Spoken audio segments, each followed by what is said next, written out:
अस्सलाम वालेकुम दोस्तों, कैसे हैं? उम्मीद है खैरियत से होंगे। एक नई वीडियो के साथ खुशामदीद कहता हूं। और आज जो है वो मैं आपको जो सिखाने जा रहा हूं, बहुत ही कमाल की चीज़ है।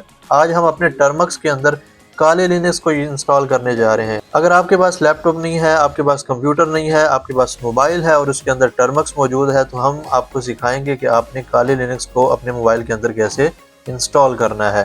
तो मुझे काफ़ी लोग जो है वो कह रहे थे कि भाई इस पर वीडियो बनाई जाए, तो आज मैं फाइनली वीडियो ले आया हूँ। और ये वीडियो हो सकता है बहुत ही लेंथी हो जाए, या हो सकता है मैं इसको छोटा कर दूं, क्योंकि मैं अंदर से कुछ स्किप कर दूंगा जो इसका पूरा प्रोसेस होगा। क्योंकि इसको इंस्टॉल करने के अंदर आपके तकरीबन 1 से 1.5 घंटा या 2 घंटे भी लग सकते हैं, और ज़्यादा से ज़्यादा अगर मैक्सिमम लेके जाएं तो 3 से 4 घंटे भी आपके इसमें लग सकते हैं इसको इंस्टॉल करने में। तो इतनी लंबी वीडियो मैं नहीं बनाऊंगा, उसको दरमियान में से स्किप कर दूंगा। आपको जो प्रोसेस है वो मैं सारा कंप्लीट बताऊंगा कि किस तरह आपने नेट हंटर को, काले लिनक्स का जो नेट हंटर वर्जन है, उसको आपने कैसे टर्मक्स के अंदर इंस्टॉल करना है। तो चलो स्टार्ट कर लेते हैं और चलते हैं मोबाइल की स्क्रीन पे।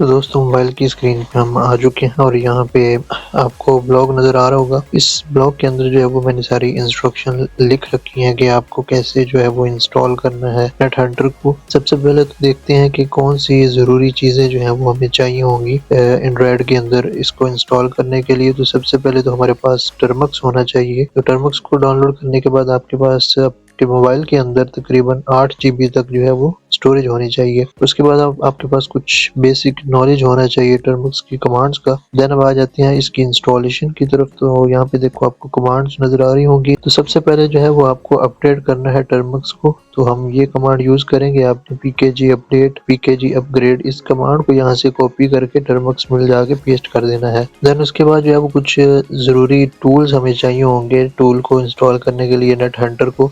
तो उसके लिए आपको यहाँ से इस कमांड को यहाँ से कॉपी करना है। कॉपी करने के बाद आपने इसको टर्मक्स में जाके पेस्ट कर देना। तो आपके पास जो टूल होगा वो इंस्टॉल हो जाएगा जो हमें ज़रूरत होगी जिनकी। अब बारी आ जाती है कि नेट हंटर को किस तरह टर्मक्स के अंदर डाउनलोड करें और फिर उसकी इंस्टॉलेशन की तरफ बढ़ेंगे। ये कमांड आपको नजर आ रही है। आपने सिंपली इस कमांड को यहाँ से कॉपी करना है और चले जाना है टर्मक्स के अंदर। टर्मक्स में जाने के बाद आपने इसको यहाँ पे ऐसे पेस्ट करना है और इंटर कर देना है। तो ये जो है वो आपके पास कुछ इस तरह की फाइल डाउनलोड करके आपको दे देगा। ls करूंगा और देखो यहाँ पे जो है वो हमें एक फाइल नजर आ रही है इस नाम से, इंस्टॉल नेट हंटर टर्मक्स के नाम से। अब इस कमांड को जो है वो आपने परमिशन देनी है एग्जीक्यूशन की।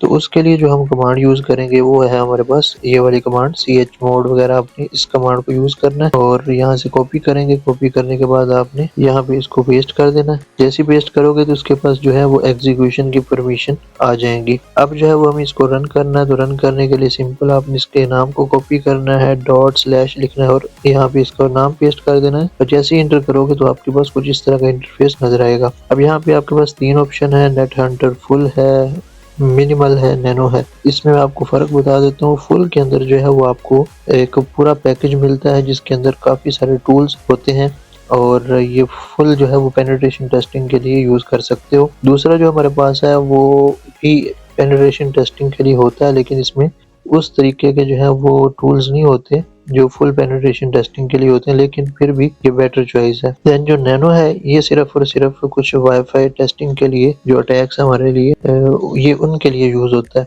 तो हमें जो डाउनलोड करना है वो हम सेकंड वाला डाउनलोड करेंगे। आपके मोबाइल के लिए बेटर रहेगा।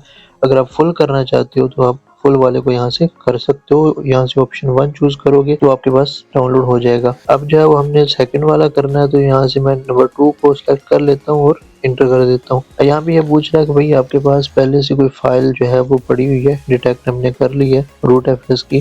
तो अगर आप उस फाइल को डिलीट करके दोबारा से डाउनलोड करना चाहते हो तो वाई लिखो, अगर नहीं करना चाहते तो एन कर दो। अब हमने जो चूंकि जो है वो पहले से डाउनलोड कर रखी है और दोबारा से हम उसको डाउनलोड नहीं करना चाहते, तब जो है वो हम यहाँ पे एन लिखेंगे और इंटर कर देंगे। तो वो जो हमारे पास फाइल होगी वो उसको एक्सट्रैक्ट कर देगा। एक्सट्रैक्ट करने के बाद वो आपको मैसेज शो करवा देगा कि भाई आपकी फाइल जो है वो एक्सट्रैक्ट हो चुकी है। जैसे कि मैं यहाँ पे नो लिखता हूँ और इंटर करता हूँ तो देखो ये कुछ डिपेंडेंसीज चेक करेगा।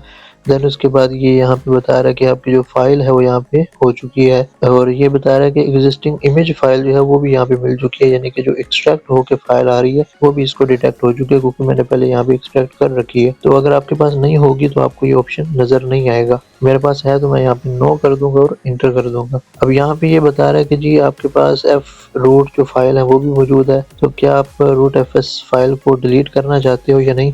तो ये आपकी मर्जी है, जो आपने फाइल यहाँ पे डाउनलोड की थी इस जगह पे, आप उसको डिलीट करना चाहते हो या नहीं। आपके मोबाइल में अगर स्पेस थोड़ी है तो आप उसको डिलीट कर सकते हो यस करके, वरना आप उसको रहने दीजिए। तो मैं यहाँ पे नो कर दूंगा और इंटर करूंगा। तो जैसे ही इंटर करूंगा तो देखो आपके पास कुछ इस तरह का इंटरफेस आपको नजर आ रहा है, और हमारा जो नेट हंटर है वो सक्सेसफुली इंस्टॉल हो चुका है। अब आप अगर यहाँ पे नेट हंटर लिखते हो, मैं यहाँ पे नेट हंटर लिखूंगा, और नेट हंटर से क्या होगा कि आपको जो नेट हंटर है वो यहाँ पे एक CLI यानी कि कमांड लाइन इंटरफेस में यहाँ पे चल जाएगा। मैं जैसे ही इंटर करता हूँ तो देखो आपके पास जो नेट हंटर है वो स्टार्ट हो चुका है, और आपका जो समझ लो कि काली लिनक्स एक तरह का यहाँ पे इंस्टॉल हो चुका है। PWD हम लिखते हैं तो हमें पता चलेगा, देखो हम इस फाइल के अंदर इस वक्त मौजूद हैं। अगर मैं CD करके थोड़ा सा बैक चलता हूँ और इंटर करता हूँ और LS करूँगा तो आपको यहाँ पे काली यूज़र जो है वो यहाँ पे नज़र आ रहा होगा। लेकिन हम चाहते हैं कि हम इसको GUI ग्राफिकल यूज़र इंटरफेस के अंदर अगर आप चलाना चाहते हो तो उसके लिए भी हम कुछ यूज़ करने वाले हैं। एक VNC हमारे पास सर्वर है उसको। तो अभी जो है वो हमारा पार्ट 1 कंप्लीट हो चुका है। मैं इसके 2 पार्ट करूंगा और 2 पार्ट के अंदर मैं आपको दिखाऊंगा। अभी जो हमने देखा वो कमांड लाइन इंटरफेस के अंदर हमने इसको चला के देखा, इसको रन करके देखा। जो हमारा नेक्स्ट पार्ट होने वाला है, अब उस पार्ट के अंदर जो है वो हम इसको देखेंगे कि आप इसको GUI यानी कि ग्राफिकल यूजर इंटरफेस में कैसे चलाओगे। जैसे आपका काले लिनक्स कंप्यूटर में चल रहा होता है सेम वैसे ही जो है वो आपको यहाँ पे स्क्रीन पे भी नजर आएगा, और वहां से आप इसको यूज कर सकोगे। तो वो हम इंशाल्लाह अपने नेक्स्ट वीडियो के पार्ट में देखेंगे। तो आज की वीडियो में हमने सिर्फ CLI को ही कवर करना था। तो दोस्तों ये थी आज की हमारी वीडियो। उम्मीद है कि आपको वीडियो पसंद आई होगी। इसके अंदर जो मैंने आपको समझाया, जो सिखाया वो आपको समझ आ चुका होगा। कहीं से अगर कोई मुश्किल आती है, आपको कोई एरर मिलता है, आपको कोई प्रॉब्लम फेस करनी पड़ती है, तो मुझे आप मैसेज कर सकते हो। इंस्टाग्राम का जो लिंक है वो आपको डिस्क्रिप्शन में मिल जाएगा, या फिर आप मुझे कमेंट सेक्शन में बता सकते हो।